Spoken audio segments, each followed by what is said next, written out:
서울에서 일부러 여기까지 와주신 언론인 여러분께도 감사하다는 말씀을 드리겠습니다. 서울에서 파리로 출국할 때 방송 인터뷰를 통해 왜 파리에 가게 되었는지를 국민 여러분께 말씀드리고 페이스북에도 자세한 사항을 올렸습니다. 저는 6월 1일, 작년 6월 1일이죠. 작년 6월 1일 민주당 서울시장 후보로 출마하여 오세훈 후보에게 패배했습니다. 저는 선거가 끝난 후 많은 선배들이나 참모들이 해외로 나가 있으라는 주변 권유가 있었습니다. 그러나 저는 선거법 공소시효가 끝나는 6개월을 끝까지 기다렸습니다. 그리고 6개월 동안 차도 없이 비서도 없이 백팩을 짊어지고 지하철 버스를 타고 걷고 걸으면서 많은 시민들을 만나 뵀습니다. 선거운동 때 저의 선거 캠프에서 오세훈 시장 임기 8개월 만에 서울시 부채가 4조 7천억이 증가했다는 공방이 있었습니다. 당시 오세훈 후보께서 허위 사실이라고 고소를 했는데 아시다시피 큰 표 차로 오세훈 후보가 승리했기 때문에 고소를 취하했습니다. 당사자가 고소를 취하했음에도 경찰은 무리하게 저를 출두 요구를 하고 수사를 했습니다. 경찰의 수사 결과는 4조 7천억이 부채 증가한 것은 사실인데 8개월 기간이 아니고 1년 동안 발생한 부채를 8개월이라고 했다. 그러니까 허위사실이다. 라고 검찰에 저를 송치했습니다. 그러나 검찰 수사 결과 이 사실이 비록 송영길 개인 홈페이지에 올려진 사실이기는 하지만 선거운동 기간 동안에 후보자는 쏟아지는 유세 일정을 소화하는 데 여념이 없었고 페이스북은 선거 캠프에서 관리한 것으로 인정이 되어서 무혐의 처분을 받게 되었습니다. 그래서 송영길 출국 금지 논란이 있었지만 무혐의를 받고 작년 12월 1일 날 파리로 출국을 했습니다.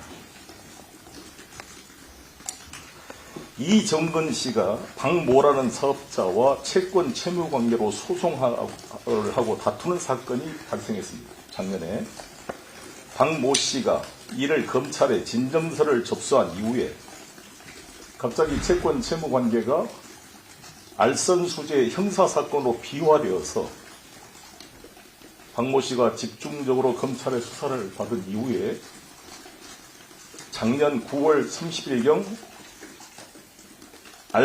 알선 수재 혐의로 이정근 씨가 구속이 되었습니다. 제가 당 대표 시절 이정근 씨를 당 제3사무부총장으로 임명한 이유 때문에 저를 연결시키는 수없는 언론 기사가 생산되었습니다. 10월경에는 3만여 개의 녹취 파일이 검찰에 전달되었다는 보도도 나왔습니다. 그래서 그때 관련자들에 대한 조사가 시작되었습니다. 실제로 관련됐던 이야기가. 그래서 저는 저에 대한 문제가 있었다면 당연히 검찰에서 나를 소환하든지 조사를 하지 않겠는가라고 생각을 했습니다. 그런데 아시다시피 8.15 출국할 때까지 이에 대한 아무런 소환 조사가 없었습니다. 그런데 얼마 전 4월 12일 이정근 씨가 알선 수재 등 혐의로 기소되어 검찰이 3년을 구형했는데 1심 재판부가 그보다 많은 4년 6개월 실형을 선고했던 것은 언론에 보도된 바 있습니다. 공교롭게 1심 선고되기 전날 검찰은 이것을 기다렸다는 듯이 민주당 전당대회 때 저를 도와준 사람들 9명에 대한 압수수색을 했습니다. 그래서 제가 4월 12일 프랑스 파리 한 대학, 이날코라는 대학입니다. 그래서 강의 중에 방송 기자 한 분이 찾아와 인터뷰를 하게 되었는데 진위가 잘 전달이 되지가 못했습니다. 그래서 증폭되는 전당대회 금품 수수 논란 관련하여 저의 명확한 입장을 전달할 필요가 있어서 이렇게 기자회견을 하게 된 것입니다. 제가 파리에 살면서 아내도 없고 비서도 없이 혼자 생활하고 있어서 이렇게 혼자 기자회견을 진행하게 된 점 양해 바라겠습니다. 그러면 저의 기자회견 입장문을 낭독한 후에 간단한 질의응답을 하도록 하겠습니다. 기자회견문. 이번 사태에 대한 모든 책임은 저에게 있습니다. 제가 모든 책임을 지고 대응해 나가겠습니다. 먼저 2년 전 전당대회 관련하여 돈봉투 의혹 사건이 발생하게 된 것에 대해 국민 여러분과 당원 여러분께 진심으로 죄송합니다. 세력도 계보도 없는 저 송영길 당선을 위해 자신의 돈과 시간 정성을 쏟아 자발적으로 힘을 모아주신 의원님들과 당원 동지 여러분께 매우 죄송하고 송구스럽다는 말씀을 드리겠습니다. 사상 최대의 무역 적자와 갈수록 어려워지는 서민 경제와 우크라이나 전쟁이 한반도 전쟁으로 옮겨 붙을지 모르는 중차대한 상황에서 서민 경제를 지키고 한반도의 평화를 지켜나가야 할 민주당이 할 일이 태산입니다. 이러한 위기 상황에서 불미스러운 사태가 터지게 되니까 더욱더 전 당대표로서 뼈아프고 통절한 책임감을 느끼고 국민 여러분과 이재명 대표를 비롯한 당 지도부, 의원 여러분, 당원 동지들께 거듭 죄송하다는 말씀을 드립니다.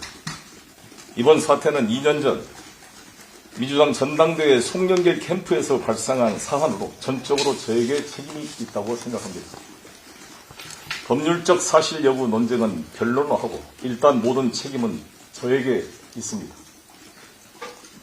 저를 도와준 사람들을 괴롭히는 수많은 억측과 논란에 대해서도 제가 모든 책임을 지고 당당하게 돌파해 나가겠습니다.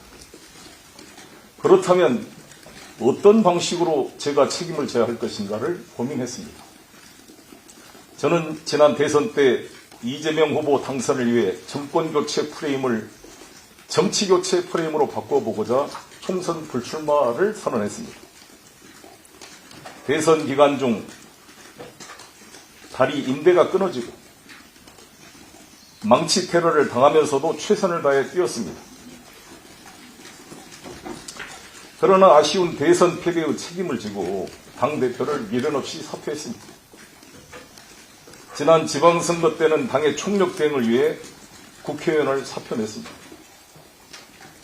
뻔히 승산이 어려운 서울시장에 출마하기 위해 사표를 냈습니다. 저를 5번이나 국회의원으로 뽑아주신 존경하고 사랑하는 인천 계양구 주민들과도 아쉬운 이별을 해야 했습니다. 당대표, 국회의원, 지역구 위원장도 아닌데 그리고 총선 불출마도 선언해 놓은 마당에 제가 어떤 방식으로 정치적 책임을 질 수 있을까 고민했습니다. 제가 당대표 시절 국민권익위원회 부동산 실태 조사와 관련하여 논란이 되었던 12명의 의원님에게 부동산 문제로 민심이 돌아선 국민의 마음을 돌리기 위해 탈당을 권유한 바가 있습니다. 사랑하고 존경하는 친구 우상호 의원을 비롯하여 12명 의원에게 가혹한 요구를 한 바 있습니다. 모두 무혐의 처분을 받고 의혹을 깨끗이 해결했습니다. 이 자리를 빌려서 마음의 상처를 받으면서도 당을 위해 부담을 감수하고 고군분투하여 이겨내신 12분의 의원님들께 죄송하다는 말씀과 함께 존경과 감사를 드립니다. 같은 원칙은 저에게도 적용되어야 한다고 생각했습니다. 당에 노를 끼친 책임을 지겠습니다. 1997년 민주당 인천시당 정책실장으로 입당한 이후에 26년 동안 한 길로 함께 해온 민주당입니다. 국회의원에 출마하기 위한 수단으로 입당한 당이 아닙니다.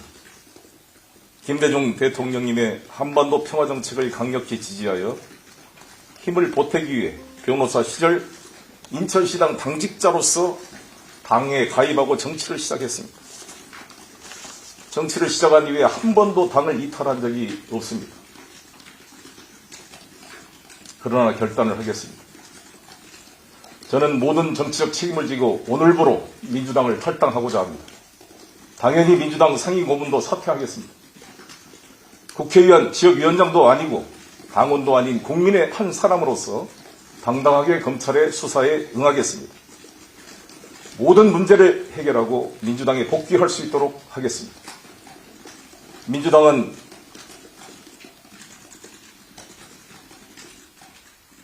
단순한 정당이 아니라 대한민국의 민주주의와 민생 평화를 지키는 보루입니다. 민주당은 저의 탈당을 계기로 모든 사태에 수동적으로 대응하지 말고 적극적이고 자신있게 대응하여 국민의 희망으로 더욱 발전해 가기를 기원합니다. 검찰 소환도 없지만 가능한 빨리 귀국하여 검찰 조사에 당당히 응하고 책임지고 사태를 해결하겠습니다. 저는 파리에 올해 1월부터 6월까지 6개월 동안 그랑제골 ESCP 파리 경영대학으로 번역하기도 합니다. 방문 교수로 계약을 하고 파리에 오게 되었습니다. 12월 1일 도착하여 한 달 동안 준비 작업을 했습니다. 우리 국가의 미래 문제인 핵융합 에너지, 원전 폐기물 처리 저장, 사용 후 핵 연료 재처리, 기후위기 저출산 문제에 대한 해법을 찾고자 열심히 현장 인터뷰를 하고 밤을 새워 자료를 읽고 분석해 왔습니다. 우크라이나 전쟁과 한국 전쟁을 비교 연구하는 강연 기구 토론 등을 통해서 평화적 해법을 찾기 위해 노력했습니다. 올해 말 파리에서 결정될 2030 부산 엑스포 유치를 위해서도 노력해 왔습니다. 파리 그랑제골인 파리 경영대학 ESCP에서는 저에게 연구실과 급여를 제공하고 파트너 교수를 지정하여 저의 연구 강연 활동을 열심히 도와주었습니다. 이 자리를 빌려서 의에세페 프랭크 브루노와 전 총장과 레옹 라울루사 총장, 저의 파트너 교수인 맥심 르케브르 교수에게 감사의 말씀을 드립니다. 엘리제궁 초청으로 마크롱 대통령을 면담하고 상원 하원 면담, 핵폐기장 뷰르 방문, 핵융합발전소 이터 방문, 프랑스 양육 보육시설 현장 점검, 프랑스 정부 외교부 책임자들과의 난상 토론, 프랑스 학술원 초청 토론, 시앙스포 특강 등 수많은 프로그램을 성실하게 이행해 왔습니다. 다음 달 5월에도 이 의에세페 베를린 대학, 로마 대학 등을 순회 방문하고 많은 정치인 싱크탱크와 관계자들의 만남이 준비되어 있습니다. 최근에는 유럽과 중국 상해 교통대학 짜오통 다시가 공동 투자해서 설립한 세계적인 MBA 대학 CEIBS의 유럽 측 이사로 추천이 되어서 선임 통보를 받았습니다. ESCP 학교와 방문 교수 계약 기간은 6월 말까지입니다. 저는 작년 12월 1일 출국할 때 7월 4일 귀국 항공권도 발급해 놓았습니다. 이제 2달이 남았습니다. 저의 20년 정치 생활에서 처음 갖게 된 유럽에서 연구 강의 활동을 다 마치고 갈 생각이 강했습니다. 검찰이 소환도 하지 않는데 귀국해야 하는가 고민도 했습니다. 그러나 이 사건이 주요 쟁점이 되고 연일 언론에 보도되어 이 사태의 심각성을 깨닫고 더 제가 이곳에 머물러 있어서는 안 되겠다는 생각을 하게 되었습니다. 그래서 오늘 기자회견을 미리 잡아놓고 그동안에 레옹 의에세페 총장님을 만나 상황을 설명하고 이해를 구했습니다. 저를 믿고 문제를 잘 해결해서 조속히 파리로 다시 돌아와 일정을 맞춰달라는 고마운 말씀을 들었습니다. 조속한 시간 내에 저와 함께했던 교수님들, 또 저를 격려했던 정치인들과 면담 전화 등으로 인사를 드리고 귀국 준비를 하겠습니다. 제가 귀국하면 검찰은 저와 함께했던 사람들을 괴롭히지 말고 바로 저를 소환해 주실 것을 부탁드립니다. 검찰 조사에 적극 응하도록 하겠습니다. 저는 이번 사건에 관련하여 자세한 법률적 사항은 귀국하여 언론과 국민 여러분께 다시 말씀드릴 기회를 만들도록 하겠습니다. 다시 한번 국민 여러분과 당원 동지 여러분께 죄송하다는 말씀을 드리겠습니다. 이렇게 제 기자회견문을 읽었고요. 간단한 질의 답변을 하도록 하겠습니다. 모두에 말씀드렸던 것처럼 제가 빨리 귀국하려고 그러니까 이제 그동안 도와줬던 분들 인사도 하고 설명도 해야 돼서 좀 일정이 바쁜 점 양해를 부탁을 드리겠습니다. 그러면 기자 여러분의 질문과 답변 시간을 갖도록 하겠습니다. 대표님, 그러면은 최대한 빨리 귀국하겠다고 하셨는데 어느 정도 시점을 생각하고 계신지 말씀해 주세요. 네. 최대한 빨리 점검을 해서 이 오늘 기자회견 마지막 마무리 때 말씀을 드리겠습니다.